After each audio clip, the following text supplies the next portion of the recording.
Olá pessoal, tudo bem com vocês? Hoje é o aniversário do grande Benê Barbosa, ele que luta tanto pelo direito da gente ter um armamento dentro de casa para que nós temos a posse e o porte de arma. Então hoje é aniversário deste guerreiro, vamos lá no Twitter dele, deixar parabéns para ele. Ele que escreveu o livro Mentiram para Mim sobre o desarmamento, sempre aí ativista, preocupado, indo no Congresso, lutando pela derrubada do Estatuto do Desarmamento, esse estatuto falso que a população foi contra na época da votação, mas mesmo assim implantaram. Então vamos lá no Twitter dele, @Benê_Barbosa, e dar os parabéns e o apoio a esse guerreiro. Mas vamos já começar diretamente com as notícias que hoje são incômodas, digamos assim, né? Nós vamos ter que pagar a aposentadoria de R$ 11.500 de Delcídio do Amaral, ele que na época era PT, quando foi condenado a diversos crimes de corrupção, mensalão, mensalinho, enfim, ele fez uma delação premiada, foi condenado a pagar R$ 1,5 milhão, ainda falta pagar 85 mil, perdeu seus direitos políticos até 2027, mas ainda assim recebe 33 mil por mês do Senado e agora ele vai se aposentar com 11 mil por mês, coisa que 99% dos brasileiros sequer um dia vão chegar perto de um valor desse. E nós vamos ter que bancar um vagabundo corrupto com dinheiro do Senado, que ele sequer tem direito, mas a aposentadoria dele, e isso nós temos que pressionar na reforma da Previdência, que tire esses tipos de privilégio desses vagabundos corruptos. Políticos não são melhores do que a gente, então eles não têm que ter salário e nem aposentadoria especial, e muito menos um salário se ele não está trabalhando. Ou você recebe salário quando você não está trabalhando? Recebe? Eu também não. E estamos aí com quase 15 milhões de desempregados. E eu garanto para vocês que essa galera toda não está recebendo salário. Por que um corrupto, confesso, tem que receber? As coisas estão muito erradas. Agora vamos falar um pouquinho do Palocci. Ele que delatou que o PT distribuiu 500 bilhões para amigos via BNDES. Segundo o ex-ministro Antônio Palocci, ou Palocci, né? Tem gente que fala que é Palocci, tem gente que fala que é Palocci, então vamos ficar com o Palocci, que eu prefiro.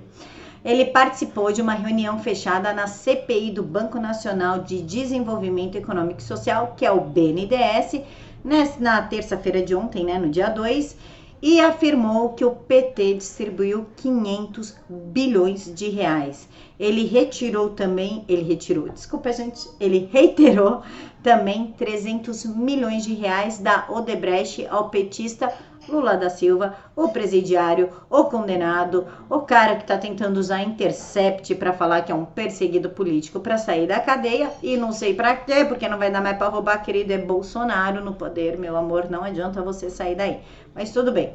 E que ele recebeu esses 300 milhões de reais, o Lula, no fim do seu mandato via Odebrecht. Esse valor de 300 milhões de reais teria sido pago a Lula para favorecimento da empreiteira para que ela continuasse, porque, segundo Palocci, o Lula, ele realmente apostava que a Operação Lava Jato ia terminar, não ia ter apoio, que não ia dar em nada, que ia acabar em pizza, porque ele devia estar achando que Sérgio Moro era a galera do STF que julgou o mensalão, né? E falou, vai dar em nada isso daí, eu vou sair lindo. Não saiu, mas ele estava apostando no fim da Lava Jato, tá? A repercussão da delação do ex-ministro está fervilhando na internet, mas a imprensa brasileira não deu lá muita atenção pro fato. Mas se vocês colocarem no Twitter, Palocci 500 bilhões, vai vir aí a matéria, só não deixa claro para quem foram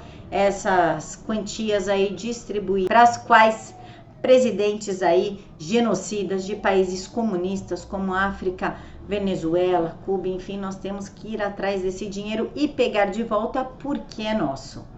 Outra notícia bastante desestimulante para nós que queremos ver aí a mudança acontecendo, que estamos atrás de algo novo, uma nova política.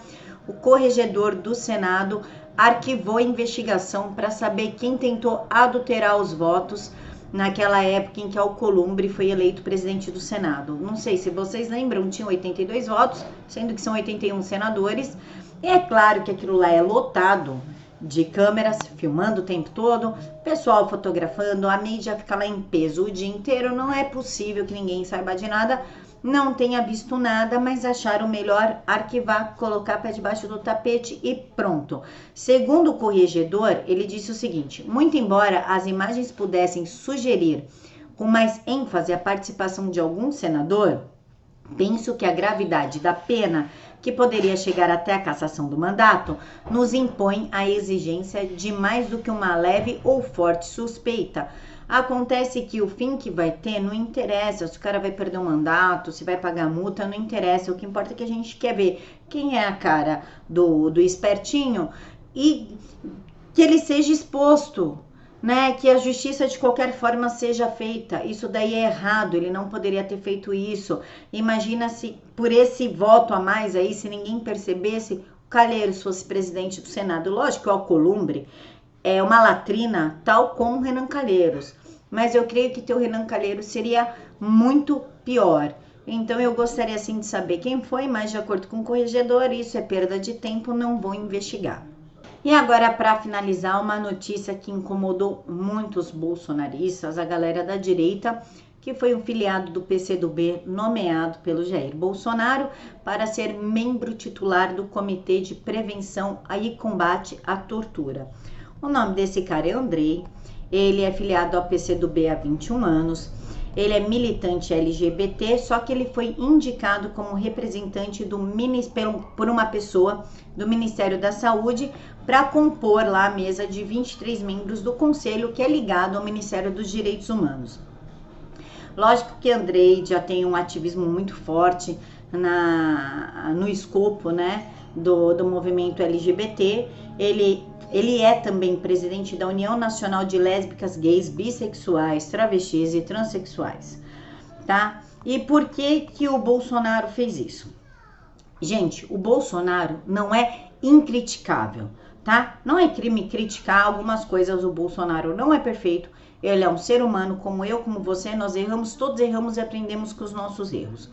Quando nós votamos no Bolsonaro, nós votamos numa agenda pró-armamento, contra o aborto, pró-família, contra as drogas, reforma da Previdência, pacote anticrime, combate à corrupção, enfim. O Bolsonaro fala pela direita, ok. Por que ele fez isso? O que está acontecendo? Como é que eu posso explicar para vocês? Política é um jogo de xadrez. Em algumas partes pequenas, como essa, que esse comitê aí de combate à tortura, é uma parcela pequena do que realmente é o escopo político, do que nós realmente estamos tentando aprovar.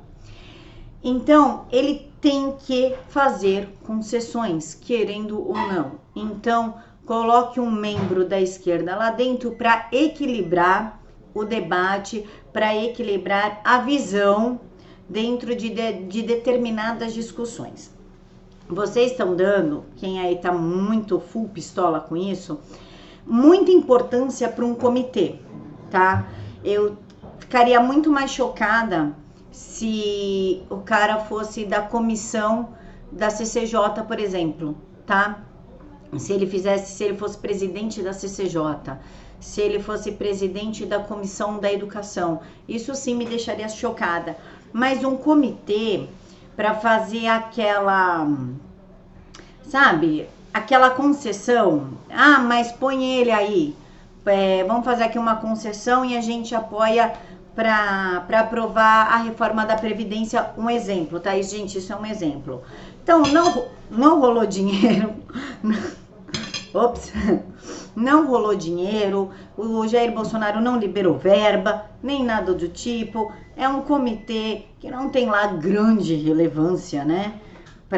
No escopo que nós vivemos. Então não é algo que choca, assim. Incomoda, eu concordo com vocês, mas não tem como, no momento atual, separar 100%, calar totalmente a esquerda, porque querendo ou não, nós ainda precisamos deles para aprovar. O que é melhor? Dar uma... Ô, caçamba! Dar uma vaguinha inócua, digamos assim, pequena, dentro de um comitê que não tem lá grandes proporções, influência, ou bancar, dar dinheiro. Muito melhor dar um carguinho e satisfeito. Quer brincar?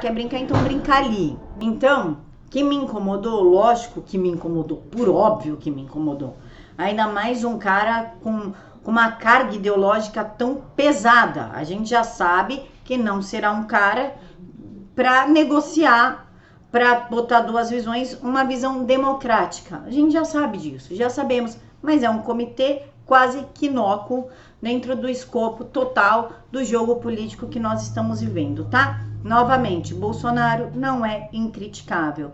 Ele é um ser humano, como eu, como você, erramos, acertamos, enfim, tá? Porém, não precisa dessa revolta. Agora que eu não apoio mais, então quero que se dane o governo dele, por causa de uma vaga em um comitê que não tem lá grandes representações. Então é isso, pessoal. Fiquem todos com Deus. Que Deus os abençoe muito, muito, muito. Beijos no coração de todos.